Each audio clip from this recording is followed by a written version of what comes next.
Hello everyone, आप सभी लोगों का एक बार फिर से आपके अपने YouTube channel massive skill GK में स्वागत है। आज के इस वीडियो में मैं आप सभी लोगों को 20 जनरल नॉलेज के ऑब्जेक्टिव क्वेश्चन और आंसर डिटेल में डिस्कस करूंगा। तो आज का हमारा जो वीडियो का टॉपिक है वो है हमारा इंडियन हिस्ट्री, यानी कि इतिहास से संबंधित महत्वपूर्ण प्रश्न रहेंगे। तो चलिए बिना किसी देरी के शुरू करते हैं। हमारा पहला क्वेश्चन है कि 1857 के विद्रोह की शक्ति का सबसे महत्वपूर्ण तत्व कौन सा था? नाना साहब का नेतृत्व, झांसी की रानी का नेतृत्व, बहादुर शाह का सहयोग या हिंदू मुस्लिम एकता? तो देखिए 1857 के विद्रोह में जो सबसे पॉजिटिव और सबसे अच्छी चीज़ जो निकल करके आई थी वो आई थी हिंदू मुस्लिम एकता। तो डी आपका करेक्ट आंसर है। और इसी को तोड़ने के लिए क्या फूट डालो और शासन करो की नीति किसने अपनाई थी? तो लॉर्ड डलहौजी ने शुरू किया था। कब? 1858 में।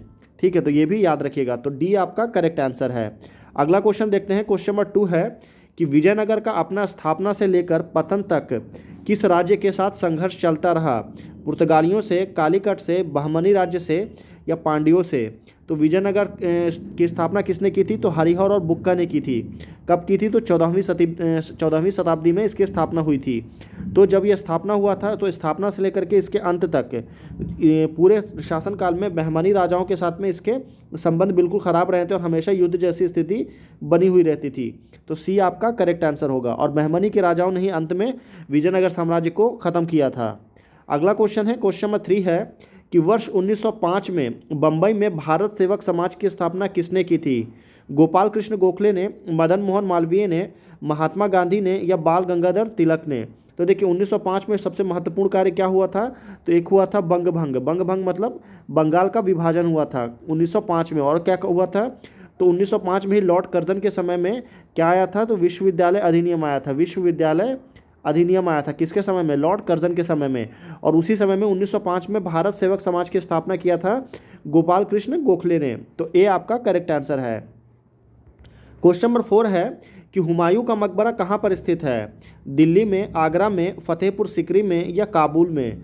तो हुमायूं का जो मकबरा है वो न्यू दिल्ली में स्थित है। तो दिल्ली आपका करेक्ट आंसर होगा। A correct answer. बाकी आगरा, फतेहपुर सीकरी, काबुल जो है वो करेक्ट आंसर नहीं है। अगला क्वेश्चन है, क्वेश्चन नंबर 5 है कि राजा बीरबल की उपाधि किसे दी गई थी? महेश दास को, राजा भगवान दास को, बनमाली दास को या राजा टोडरमल को? तो देखिए बीरबल की जो उपाधि है वो महेश दास को दी गई थी। तो ए आपका करेक्ट आंसर है। एग्जाम में क्वेश्चन आता है कि बीरबल जो है, बीरबल का ओरिजिनल नेम क्या था? तो उसका ओरिजिनल नेम जो है वो महेश दास था। तो ए आपका करेक्ट आंसर होगा। और बीरबल किस में था? तो ये अकबर के 9 रत्न में से एक था। अगला क्वेश्चन देखते हैं हम। क्वेश्चन नंबर 6 है कि भारत में सिक्कों और मुद्राओं का प्रचलन कब शुरू हुआ? अशोक के शासनकाल में, कनिष्क के शासनकाल में, 600 ईस्वी पूर्व में या 300 ईस्वी पूर्व में? तो देखिए भारत में सिक्के या मुद्राओं का जो प्रचलन है वो 600 ईस्वी पूर्व में स्टार्ट हुआ। ईस्वी पूर्व मतलब क्या होता है? बीसी, यानी कि बिफोर क्राइस्ट। तो सी आपका करेक्ट आंसर हो गया। बहुत से लोग कनिष्क टिक करके आते हैं जबकि ये करेक्ट आंसर नहीं है। अगला क्वेश्चन है, क्वेश्चन नंबर 7 है कि भारत पर प्रथम तुर्क आक्रमण करने वाला कौन था? महमूद गजनवी, मोहम्मद गौरी, कुतुबुद्दीन ऐबक या इनमें से कोई नहीं? तो देखिए भारत पर पहला तुर्क आक्रमण जो है वो 1002 ईस्वी में किया था। किसने? महमूद गजनवी ने। और ये इसने 1002 से 1027 तक कुल 25 बार आक्रमण किया था, जिसमें से 17 बार जो है इसका आक्रमण काफ़ी प्रमुख माना जाता है। जिसमें से सबसे मेन आक्रमण जो है वो 1025 ईस्वी में गुजरात के सोमनाथ मंदिर के ऊपर किया गया, उसका आक्रमण माना जाता है। और वो पहला तुर्क आक्रमण था जो भारत पर हुआ था। इसके अलावा आपका क्वेश्चन है आपका मोहम्मद गौरी। तो इसने कब किया था? तो इसने 1191 और 1192 दोनों बार तराइन में युद्ध किया था। तराइन का प्रथम युद्ध और तराइन का द्वितीय युद्ध किसके अगेंस्ट में किया था? तो पृथ्वीराज चौहान के अगेंस्ट में। इसमें ये हार गया था और इसमें ये जीत गया था दूसरे तराइन युद्ध में। और लास्ट में आता है आपका कुतुबुद्दीन ऐबक। तो कुतुबुद्दीन ऐबक ने सन 1205 में किसकी? तो गुलाम वंश की स्थापना की थी। और कुतुबुद्दीन ऐबक कौन था? तो ये मोहम्मद गौरी का गुलाम था और इसी से गुलाम वंश की स्थापना हुई थी। अगला क्वेश्चन देखते हैं हम। क्वेश्चन नंबर 8 है कि फर्रुख हसियर किसके सहयोग से मुगल बादशाह बना था? जुल्फ़िकार खां, सैयद बंधु, मोहम्मद अमीर खां या मीर जुमला? तो ये काफ़ी इंपॉर्टेंट क्वेश्चन है, बहुत से एग्जाम में रिपीट हुआ है। तो फर्रुख हसियर जो है वो मुगल बादशाह बना था सैयद बंधुओं के सहयोग से। तो बी आपका करेक्ट आंसर होगा। क्वेश्चन नंबर 9 में चलते हैं कि तैमूर लंग के आक्रमण 1398 ईस्वी, ये डेट याद रखिए। डेट क्या है? तो 1398 ईस्वी में तैमूर लंग ने भारत पर आक्रमण किया था। तो उसके बाद में गंगा की घाटी में स्थापित होने वाला राज्य कौन सा था? जौनपुर, रामपुर, खानदेश या बुंदेलखंड?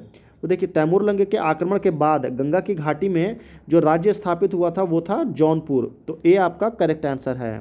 क्वेश्चन नंबर 10 है कि राज्य क्षय या हड़प नीति या जब्ती, या जिसको बोलते हैं हम क्या बोलते हैं, राज्य हड़प नीति, राज्य हड़प नीति, ये कब लागू हुआ था? तो ये हुआ था 1857 की क्रांति के बाद 1858 में। तो ये सिद्धांत किसके द्वारा लागू किया गया था? Lord Hastings, Lord Canning, William Bentinck या लॉर्ड डलहौजी? तो देखिए ये जो राज्य हड़प नीति जो है ये लॉर्ड डलहौजी की नीति थी। तो डी आपका करेक्ट आंसर है। और इसी के द्वारा किसको, झांसी को, झांसी की रानी लक्ष्मीबाई को, झांसी को जो है ये अधिकार में लिया गया था अंग्रेज़ों के द्वारा। क्वेश्चन नंबर 11 है कि गोविंद महल जो हिंदू वास्तुकला का अप्रतिम उदाहरण है ये कहाँ पर स्थित है? दतिया में, खजुराहो में, ओरछा में या ग्वालियर में? तो देखिए गोविंद महल जो है वो आपका मध्य प्रदेश का एक प्रमुख टूरिस्ट अट्रैक्शन पॉइंट है।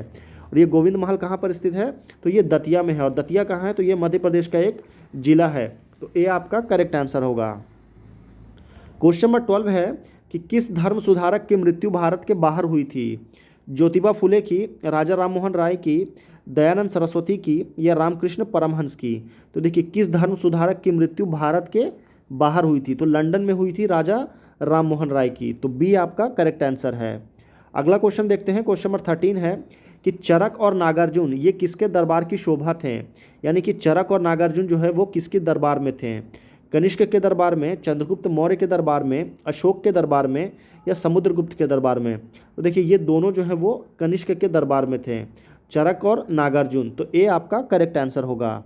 अगला क्वेश्चन देखते हैं हम। क्वेश्चन नंबर 14 है कि अलाउद्दीन खिलजी के प्रसिद्ध सेनापतियों में किसकी मंगोलों के विरुद्ध लड़ते हुए मृत्यु हुई थी? जफ़र खां की, नुसरत खां की, अल्प खां की या उलुग खां की? तो देखिए चारों खान जो है ये किसके सेनापति थे? तो ये चारों अलाउद्दीन खिलजी के सेनापति थे। ये क्वेश्चन आपका जो है यूपीएससी में काफ़ी बार रिपीट हुआ है। तो इसका राइट आंसर होगा आपका जफ़र खां। तो ए आपका करेक्ट आंसर है। जफ़र खां जो है वो मंगोलों से लड़ता हुआ मारा गया था और ये इसका सबसे काबिल सेनापति था। अगला क्वेश्चन है। क्वेश्चन नंबर 15 है कि गुप्त शासकों की सरकारी या दरबारी भाषा क्या थी? पाली, प्राकृत, हिंदी या संस्कृत? तो देखिए गुप्त शासक जो है या गुप्त साम्राज्य जो है वो भारत का स्वर्ण युग कहा जाता है गुप्त शासनकाल को, और उसके जो शासक थे वो संस्कृत का इस्तेमाल करते थे। तो डी आपका करेक्ट आंसर है। पाली जो है वो किस में इस्तेमाल होता है? तो पाली जो है वो बौद्ध धर्म दर्शन के लिए पाली भाषा का इस्तेमाल होता है। अगला क्वेश्चन देखते हैं। क्वेश्चन नंबर 16 है कि मुस्लिम लीग ने मुक्ति दिवस कब मनाया था? 1939 में, 1942 में, 1946 में या 1947 में? तो देखिए मुस्लिम लीग ने मुक्ति दिवस जो है वो मनाया था 1939 में। तो ए आपका करेक्ट आंसर है। 1942 में क्या हुआ था? तो भारत छोड़ो आंदोलन हुआ था 1942 में। कब हुआ था? 9 से 10 अगस्त, ठीक है, 9 से 10 अगस्त 1942 को हुआ था। 1946 में क्या हुआ था? तो कैबिनेट मिशन कब आया था? तो 1946 में। और 1947 मतलब 15 अगस्त 1947 को भारत आज़ाद हुआ था। अगला क्वेश्चन है। क्वेश्चन नंबर 17 है कि आर्य समाज किसके विरुद्ध है? ईश्वर के अस्तित्व के, धार्मिक अनुष्ठान व मूर्ति पूजा के, हिंदुत्व के या इस्लाम के? तो देखिए आर्य समाज जो है वो बेसिकली धार्मिक अनुष्ठान व मूर्ति पूजा के विरुद्ध है। तो बी आपका करेक्ट आंसर होगा। अगला क्वेश्चन देखते हैं। क्वेश्चन नंबर 18 है कि नंद वंश का संस्थापक कौन था? नंद वंश की स्थापना किसने की थी? महापद्मनानंद, कालाशोक, घनानंद या नागार्जुन? तो देखिए बेसिकली नंद वंश का जो संस्थापक था वो किसने किया था नंद वंश की स्थापना? तो महापद्मनानंद ने किया था। घनानंद जो है वो इसका अंतिम सम्राट था, घनानंद। और घनानंद को ही हरा करके चंद्रगुप्त मौर्य ने किसकी स्थापना की थी? मौर्य वंश की स्थापना चंद्रगुप्त मौर्य ने की थी चाणक्य के सहयोग से।